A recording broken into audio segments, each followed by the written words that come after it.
These are some of the things I've published, and I self-publish my books because I like autonomy. If I'm writing as an academic, I publish articles or chapters in books, but my own books, I give them to publishers, they reject them, then I realize I'm on the right track, so I publish them myself.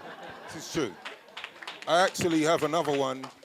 I have another book coming out on education, which I pitched to a mainstream publisher. By the time they told me the amendments, it's not what I want to do, so it will be coming out in the summer. I just self-publish. I do what I need to do as an academic, but I live in the real world and always have. So, you know, Brother Malik asked me to speak a little bit about mental health and blah, blah, blah, but I'll use my license because for me, and somebody actually pointed it out today, Brother Malik did, and some of the young people, it begins with education. However, I think that we need some other points to consider. So I'll see how far I can go. Okay? So I just took this off the internet yesterday, because when I do such things, I just like to see what is current. So the Black, Asian, and minority ethnic BAME communities, African Caribbean people living in the UK have lower rates of common mental disorders than other ethnic groups, but are more likely to be diagnosed with severe mental illness. African Caribbean people are 3 to 5 times more likely than any other group to be diagnosed or admitted to hospital for schizophrenia. However, most of the research in this area has been based on service use statistics. Some research suggests that the actual numbers of African Caribbean people with schizophrenia is much lower than has been thought. Now, you'll see the significance of this in a minute. Same site goes on to say African Caribbean people are also more likely to enter the mental health services via the courts or the police rather than from primary care, which is the main route to treatment for most people. They are also more likely to be treated under a section of the Mental Health Act, which my brother already mentioned, are more likely to receive medication, the liquid cosh, yeah, for those of you who don't really understand what that is, rather than be offered talking treatment such as psychotherapy, etc., etc. This may be because they are reluctant to engage with services, maybe, and so are much more ill when they do. That's questionable. And I'll explain why. It may also be that the services use more coercive approaches to treatment. Coercive means locking you up. That's what it means in the real world. Okay. So again, from this site, I just took out these things. So Black, Asian, and minority ethnic communities, in general, more likely to be diagnosed with mental health problems. Brother Malik has touched on a lot of this, which is why I didn't want to dwell on it. More likely to be diagnosed and admitted to hospital, more likely to experience a poor outcome from treatment. Brother Colin will talk about that, no doubt. And more likely to disengage from mainstream mental health services, leading to social exclusion and a deterioration in their mental health. So this is yesterday. This was based on last year, okay? So then we have, some like them thing there, so yeah, I love it. Yeah. Just in case you're falling asleep, I'll wake you up. Yeah? So these differences may be explained by a number of factors, including poverty and racism. They may also be because mainstream mental health services often fail to understand or provide services that are acceptable and accessible to non-white British communities and meet their particular cultural needs. It is likely that mental health problems go unreported and untreated because people in some ethnic minority groups are reluctant to engage with mainstream services. It is also likely that mental health problems are overdiagnosed in people whose first language is not English. Again, I'm going to touch on that. Okay. So I, again, went online, just chucked in Mental Health Act yesterday, came up with this.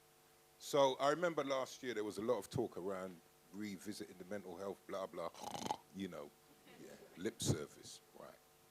But look at this. Mental Health Act needs major reform. And somebody mentioned about recommendations. I think it was Brother Malik. Because when I teach my criminology students about why the penal system never improves, it's because they spend millions on recommendations. A recommendation is a suggestion. And to show you how that works, okay? So this is, you can go online and bore yourselves to death, yeah, and listen to them in Parliament discussing this last year. But this is the significant thing. Look. The government have legislated to address only 2 of 150 recommendations. 2. out of 150. 2. So they have pointed out 150 things that perhaps need addressing, especially in the context of so-called BAME communities, yet they will address 2. Think about that when you're paying your taxes and voting for this crap like Brexit. Think about that. Because that's another talk for another time. I'm sure some young people there, I can't really wash out my mouth on people today, so we have to just be cool. Yeah? Okay. So I don't know if you've ever heard of Family Health ISIS. Family Health ISIS is the oldest, if not one of the oldest African Caribbean mental health projects. Okay? They were established in 1986. Remember Brother Malik said how many years? 40 years. They were established, but the discussions were already going on for probably 10 years before this. Okay? Now, the reason why I'm showing you this, when Family Health ISIS was established, and I ran the center from 2007 to 2008, I volunteered in there for quite a while, okay? On and off, volunteer, do sessions with the clients, etc., etc. They asked me if I would manage the project for a year, so I did. Went on visits, went to those places, had one of the most harrowing experiences I had, where the 18-year-old boy from Lewisham, who I know his grandparents, okay? He came in there one day, looked a little bit distressed. We was reasoning with him. 3 weeks later, I visited him on a ward in Lewisham Hospital, and he was like a zombie. Didn't even know me. And I know his grandparents. This is true. 3 weeks. The system took 3 weeks to get hold of him and completely destroy him. This was in 2007. So when this was set up, the aims were to provide a staff center aimed specifically at meeting the needs of African and African Caribbean people with mental health problems currently or in the past, along with their carers, family, and friends. Remember what the young people were talking about. It's not just them who are caught up in this conundrum, it's all of us. Okay. To encourage discussion and exploration of mental health issues by the African Caribbean community. To facilitate a positive contribution by the African Caribbean community to mental health service planning and delivery. This is 1986. This is ISIS. And to work collaboratively with statutory and independent agencies to ensure greater choice and flexibility in service provision to the African Caribbean community.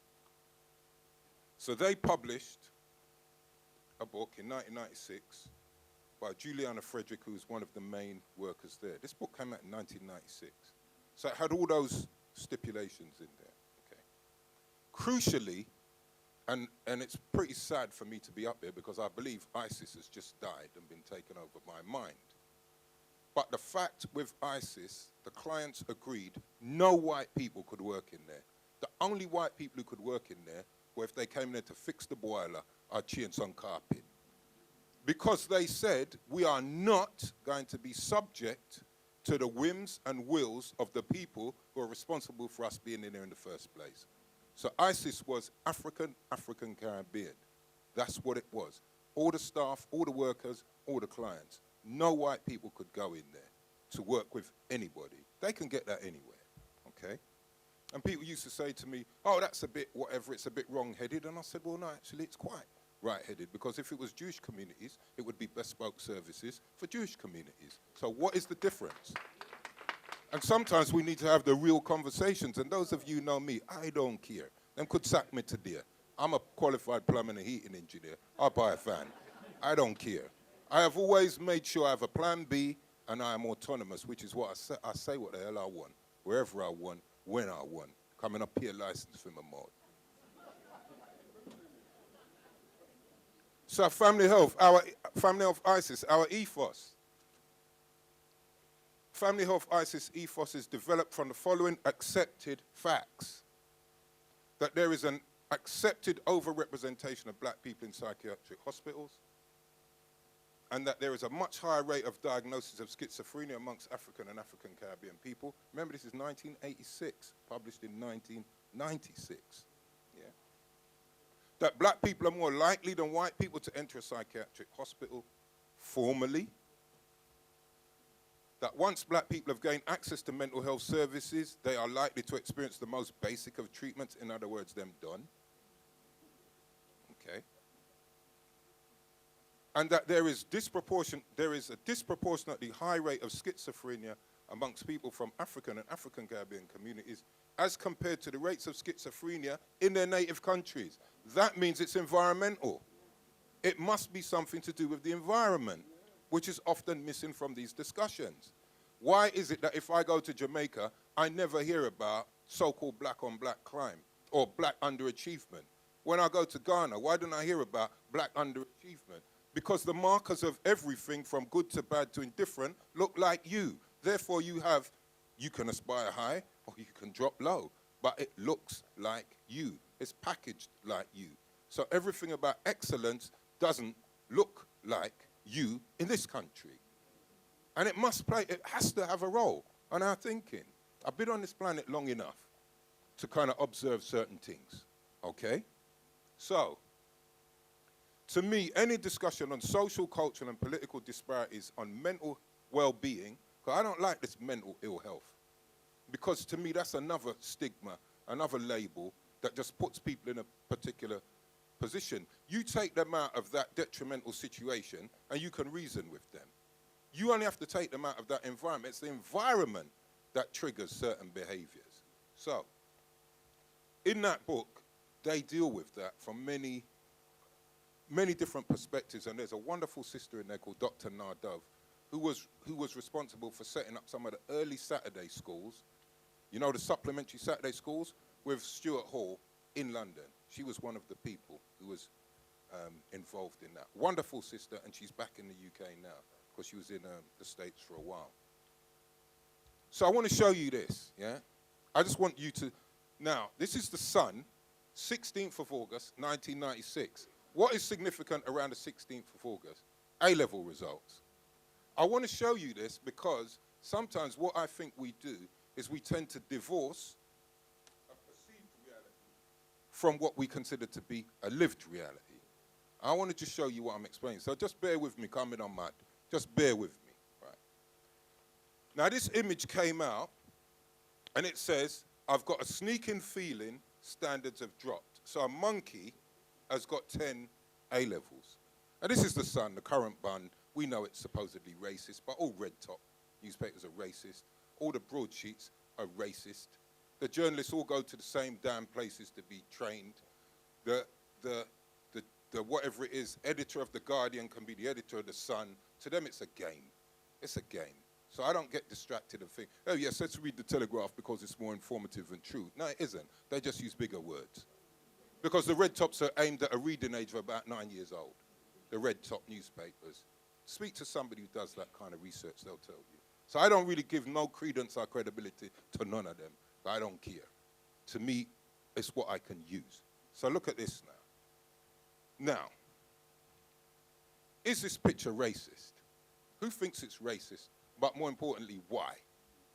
Ah, you see, why? You put your hand up, young lady. Why do you think it's racist? Because, say it.